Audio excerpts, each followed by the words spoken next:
KPM.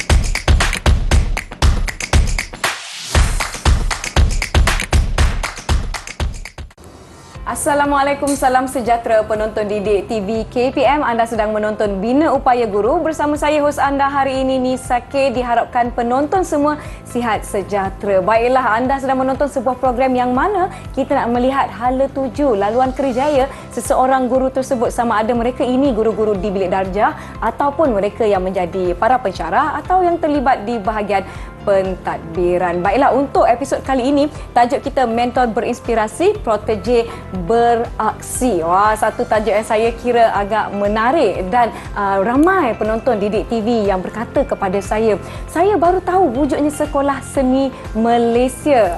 Kalau nak tahu sekolah seni Malaysia ini banyak orang kata apa silibus yang sangat-sangat menarik yang kami nak kongsikan kepada anda. Dan untuk membincangkan topik kita pada hari ini bersama-sama dengan saya ialah Puan Zuraini Abdullah yang merupakan pengetua Sekolah Seni Malaysia Perak. Selamat datang Puan. Terima kasih kerana sudi bersama-sama dengan kami di Bina Upaya Guru. Baiklah Puan, seperti yang saya sebutkan tadi, ramai yang datang kepada saya dan mengatakan bahawa Nisa, saya baru pertama kali tahu bahawa wujudnya Sekolah Seni Malaysia di negara kita, dan saya difahamkan ada 4 buah Sekolah Seni Malaysia di negara kita setakat ini. Mungkin Puan boleh ceritakan sebut sedikit tentang latar belakang dan bagaimana bermulanya Sekolah Seni Malaysia itu sendiri. Silakan Puan. Okay, baiklah, Assalamualaikum dan salam sejahtera. Penubuhan Sekolah Seni Malaysia adalah sejajar dengan usaha KPM sebagaimana yang terkandung dalam Pelan Pembangunan Pendidikan Malaysia 2013 hingga 2025 yang mana menyediakan kesamarataan akses kepada pendidikan berkualiti bertaraf antarabangsa dengan memperluas akses dan meningkatkan kualiti pendidikan selari dengan usaha untuk mengukuhkan sistem pendidikan negara yang lebih menyeluruh dan bukan berkisar kepada akademik semata-mata. Dan untuk pengetahuan, Sekolah Seni Malaysia ini ada 4 buah Sekolah Seni Malaysia. Pertama, Sekolah Seni Malaysia Johor mewakili zon selatan. Kemudian Sekolah Seni Malaysia Sarawak di negeri Sarawak. Sekolah Seni Malaysia Kuala Lumpur mewakili zon tengah. Dan juga wujudnya Sekolah Seni Malaysia Perak sebagai mewakili zon utara. Dan sebuah sekolah yang menjalankan program kesenian iaitu Sekolah Menengah Kebangsaan Elopura atau dikenali juga sebagai Sekolah Seni Malaysia Sabah. Wah, ini sangat-sangat menarik dan mungkin lepas daripada episod ini ramai yang lebih berminat nak mengetahui dengan lebih lanjut. Dan saya difahamkan ya Puan bahawa guru-guru yang mengajar di Sekolah Seni Malaysia ini tidak dipanggil cikgu tetapi digelar sebagai jurulatih seni. Mungkin Puan boleh jelaskan dengan lebih lanjut sebagai pengetua Sekolah Seni Malaysia Perak, apakah konsep jurulatih seni ini? Konsep jurulatih seni bertujuan untuk membangunkan bakat seni. Dan di kementerian memang mereka dikenali sebagai jawatan jurulatih dan sangat pentinglah dalam melahirkan generasi seniman pelapis kebangsaan yang berkualiti dan berdaya saing. Kerana kementerian sebenarnya perlu menyumbangkan lapisan seniman yang berkualiti menerusi program pembangunan yang telah dirangka di peringkat sekolah setiap tahun. Ramai seniman murid yang sebenarnya telah pun berjaya di peringkat antarabangsa pun ada dan telah menjadi juara remaja. Dan kita juga sebenarnya peranan jurulatih ini dia memainkan peranan yang sangat penting kerana dia mengenal pasti bakat seni yang ada dalam jiwa murid itu sendiri yang kita pilih masuk ke sekolah kita.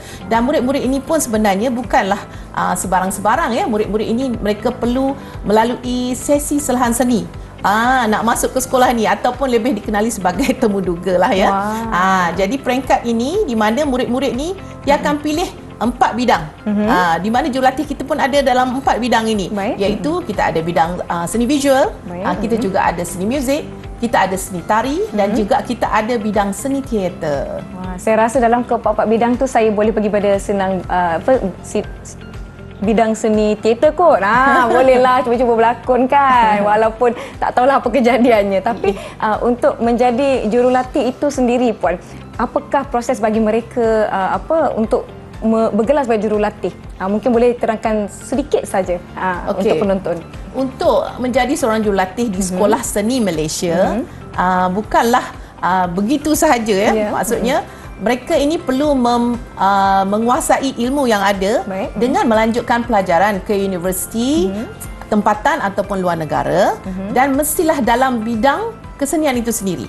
Contoh, kita jurulatih di Sekolah Seni Malaysia ini akan berfokus kepada bidang lakonan, bidang contohnya jurulatih seni teater. Memang memiliki ijazah bidang seni teater.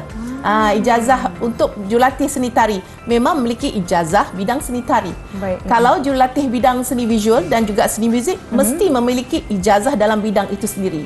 Selepas itu mereka perlu memohon, membuat resume, memohon kepada bahagian yang mengendalikan Sekolah Seni Malaysia adalah bahagian sukan, co-curriculum dan kesenian di Kementerian Pendidikan Malaysia.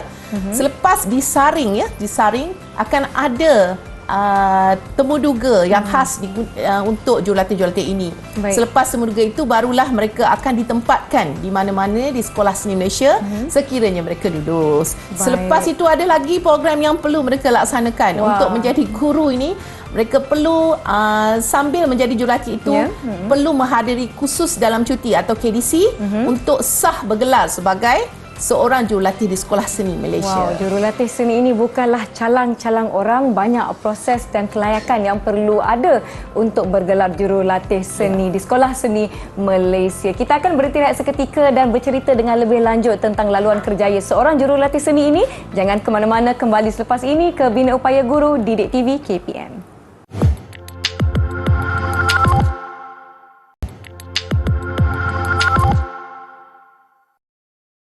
Terima kasih para penonton masih setia bersama kami di Bina Upaya Guru di saluran Didik TV KPM. Masih bersama saya Nisa K dan Puan Zuraini dari Sekolah Seni Malaysia Perak membincangkan laluan kerjaya seorang jurulatih seni di Sekolah Seni Malaysia. Baiklah Puan, saya nak tahu apakah antara peranan dan fungsi utama seorang jurulatih seni di Sekolah Seni Malaysia kepada murid-murid yang berada di sekolah seni. Peranan jurulatih ini sebenarnya sangat besar. Tanpa jurulatih, Sekolah Seni Malaysia tidak boleh wujud sendiri. Itu yang paling jelas dan nyata.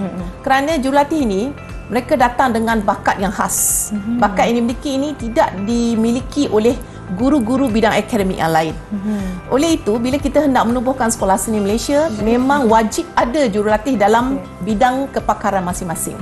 Dan oleh itu, jurulatih ini sebenarnya berperanan. Mereka tugas mereka seperti seorang guru sebenarnya, iaitu mereka perlu mengendalikan aktiviti PDPC pengajaran pembelajaran dalam kelas bagi mata pelajaran kesenian di Sekolah Seni Malaysia. Dan mereka ini akan mencukil bakat-bakat murid yang telah kita pilih untuk sesi sains seni. Maksudnya bila mereka dah masuk ke tingkatan 1 di Sekolah Seni Malaysia, kita kena kenal pasti bakat mereka. Kenapa? Sebab kadang-kadang ada anak-anak didik kita yang mohon masuk ke Sekolah Seni Malaysia dengan minat mereka dalam bidang seni tari. Tetapi pada masa tingkatan 1 hingga tingkatan 3, murid-murid di semua sekolah seni di Malaysia ini, kita mewajibkan mereka untuk mempelajari 4 bidang ini. Seni visual, seni tari, seni teater dan seni muzik. Kerana kita tahu ini adalah asas. Yang mana kadang-kadang apabila anak-anak kita ini dia mula masuk ke Sekolah Seni Malaysia, katanya minat bidang tari. Tapi setelah mereka mengenali 4 bidang ini, mungkin mereka bertukar bidang ke bidang teater. Minat berlakon pula. Kita beri peluang kepada mereka untuk melihat bidang mana yang sebenarnya paling sesuai dengan jiwa mereka. Apabila anak-anak didik ini telah pun naik ke tingkatan 4, mereka akan membuat pengkhususan bidang. Pengkhususan bidang ini. Sebab itu, sebagai seorang jurulatih, kita akan cuba membawa bakat itu dikeluarkan supaya mereka tahu yang mana yang terbaik untuk mereka. Ini sangat-sangat menarik sebab saya pasti ramai di luar sana yang pada asalnya sebenarnya saya minat menyanyi, saya minat itu sebenarnya ini, tapi bila betul-betul belajar dan mendalami keempat-empat bidang, mereka menjumpai sebenarnya minat diorang di mana. Betul tak Puan? Ya, betul. Dan dari situ, apabila kita telah pun mengenal pasti minat murid ini, kita akan cipta program latihan seni. Kalau kami di Sekolah Seni Malaysia Perak, setiap tahun sekolah kami akan adakan malam gala yang kami kenali sebagai Malam Gala Sinaran Bintang. Dan kami baru saja melaksanakannya 2 dan 3 Disember baru saja dilaksanakan di Sekolah Seni Malaysia Perak. Kerana tujuannya adalah untuk kita mengetengahkan bakat murid itu dan kita mahu murid itu tahu bahawa sebenarnya ini latihan yang telah dilaksanakan itu dan dapat kita tafsirkan kemampuan mereka. Daripada kemampuan itulah mereka sendiri dapat membuat pilihan yang mana satu yang mereka minat sebenarnya. Betul. Dan ini kita perlukan, kita laksanakan demi untuk analisis keperluan kesenian itu sendiri. Betul. Dan kita laksanakan program yang kita rangkakan dan sebagai seorang jurulatih kita akan bawa keluar bakat yang ada itu, diketengahkan kepada masyarakat dan dari situ murid-murid ini sebenarnya kita telah membuat satu laluan kepada mereka untuk memilih bidang yang mereka minati dan juga mungkin telah memilih laluan kerjaya masa depan mereka. Betul, saya setuju. Tapi berbalik kepada jurulatih seni kita, ada 4 bidang yang utama iaitu teater, seni tari, seni muzik dan juga seni visual. Mungkin Puan boleh kembangkan lagi keempat-empat ataupun jenis-jenis bidang jurulatih seni ni Puan. Okey, jurulatih seni ini sebenarnya kalau kita lihat dia ada 4 bidang. Tapi contoh macam bidang seni teater itu sendiri ada bidangnya yang lain. Di bawah subjek yang diajar di Sekolah Seni Malaysia adalah kalau bidang seni teater contohnya kita ada bidang lakonan, scenografi. Scenografi kita menyediakan rekaan pentas dan sebagainya. Selepas itu kita juga ada bidang penulisan skrip dan kita juga ada produksi seni persembahan. Subjek wajib untuk semua subjek bidang tari, teater dan muzik di mana kita kenali sebagai seni persembahan. Mereka ini belajar bagaimana untuk mengendalikan produksi seni persembahan di masa akan datang lah. Jadi mungkin selepas dia keluar daripada sekolah, mereka ini sebenarnya telah bersedia untuk memiliki produksi sendiri. Tidak mustahil ya. Okey, seni tari pula ada 4 bidang, 4 subjek iaitu bidang tarian, bidang apresiasi tari, bidang koreografi tari dan juga subjek produksi seni persembahan. Dan seni muzik ada subjek alat muzik utama, okey, kemudian ada oral dan teori muzik, juga muzik komputer. Muzik komputer di sekolah seni. Mengikut teknologi semasa. Mengikut teknologi semasa. Dan juga subjek produksi seni persembahan. Kalau bidang seni visual lagi banyak. Kita dapat lihat dalam bidang seni visual ada sejarah dan pengurusan seni. Ada lukisan ya. Ada subjek reka bentuk industri. Ada reka bentuk craft. Ada multimedia kreatif.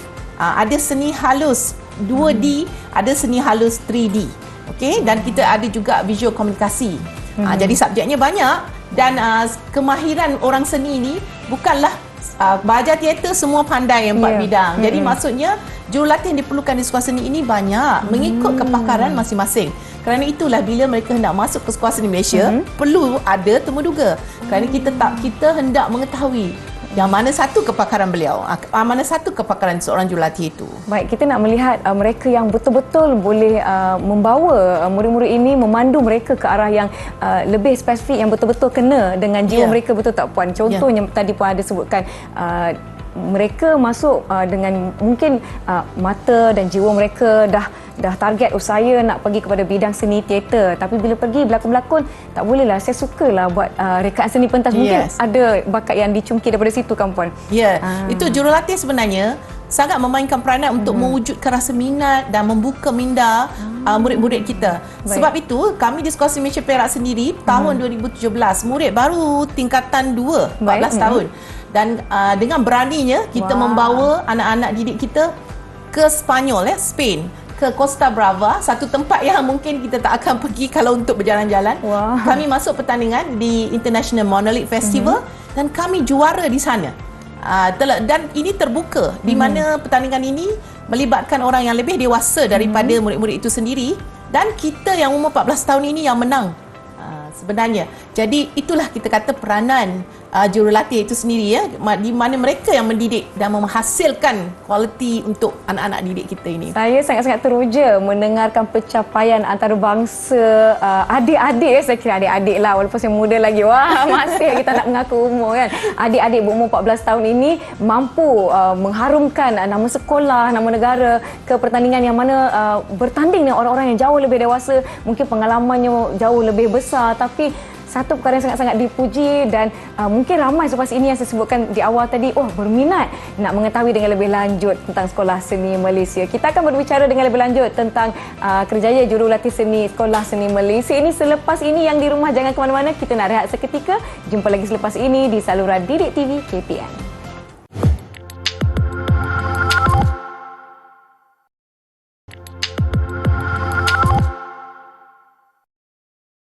Terima kasih masih bersama kami di Bina Upaya Guru di saluran didik TV KPM. Kita sedang membincangkan tentang kerjaya seorang jurulatih seni di Sekolah Seni Malaysia. Bersama-sama dengan saya, Pengetua Sekolah Seni Malaysia Perak, Puan Zuraini, membincangkan tentang apa itu Sekolah Seni Malaysia, tentang jurulatih seni dan bidang-bidang seni yang ada di Sekolah Seni Malaysia. Baiklah, saya nak tahu bagaimana seseorang jurulatih seni itu meningkatkan laluan kerjaya mereka apabila mereka bergelar sebagai seorang jurulatih seni, Puan.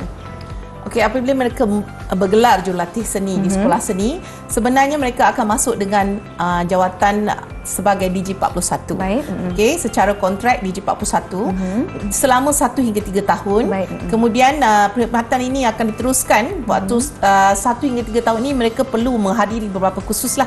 Baik. Contohnya adalah kursus transformasi minda, pembangunan guru baru dan juga program peningkatan jurulatih seni dan program mentor-mentee dan juga orientasi kerja. Maksudnya sepanjang 3 tahun ini ada banyak kursus yang perlu dihadiri. Baik. Wajib dihadiri sebenarnya. Selepas itu, sewaktu mereka telah pun menjejak tahun ke-4 hingga ke-8 tahun, mereka perlu menghadiri 3 jenis kursus, iaitu kursus generik, kursus fungsian dan juga kursus dasar lah.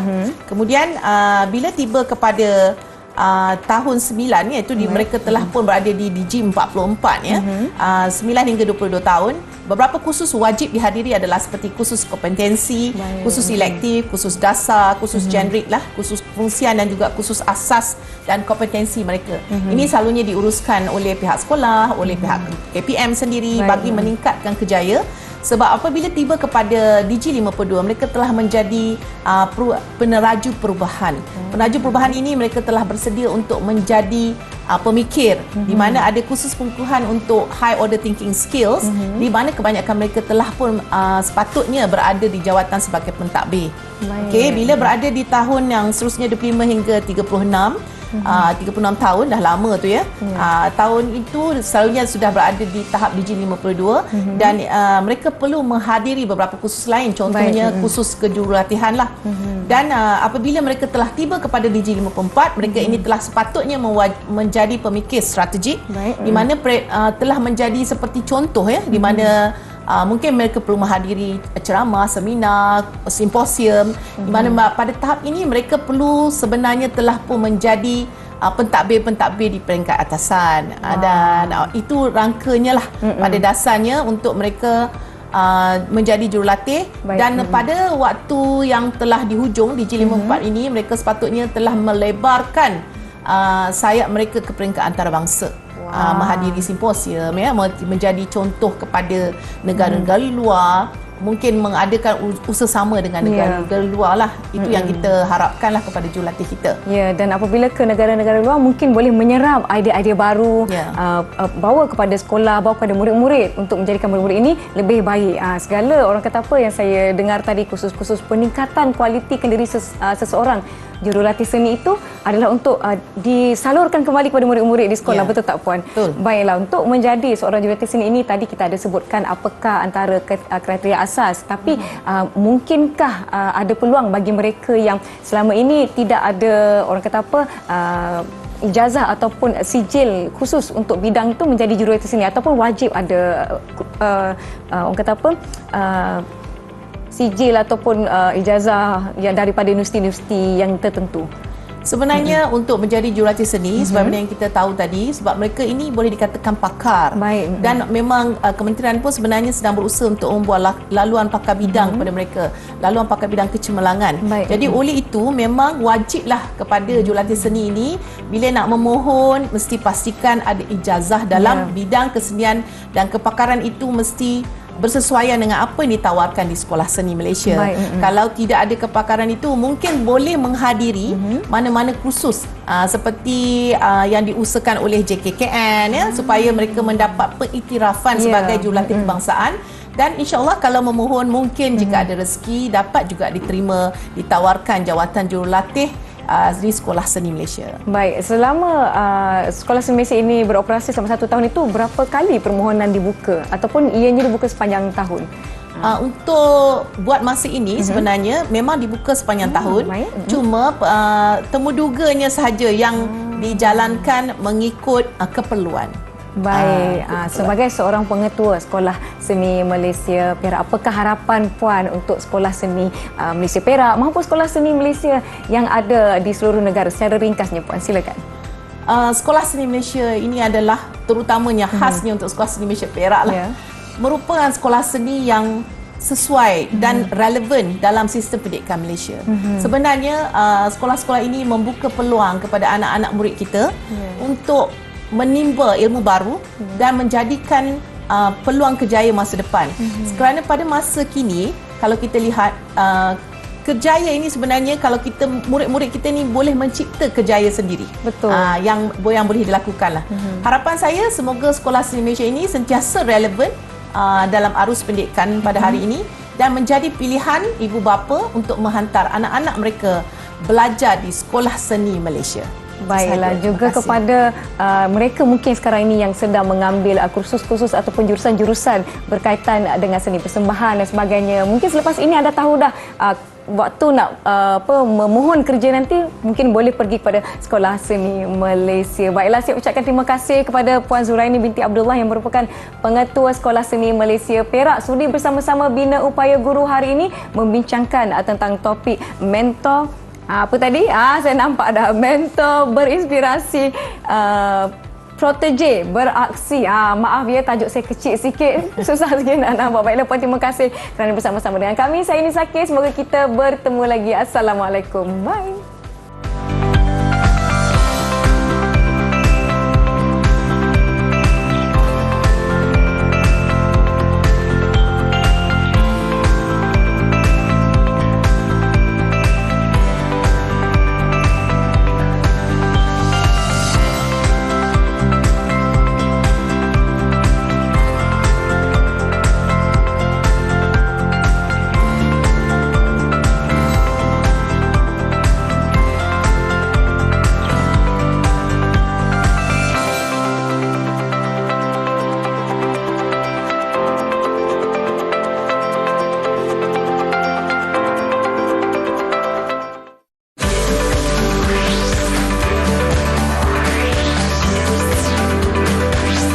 Didik TV KPM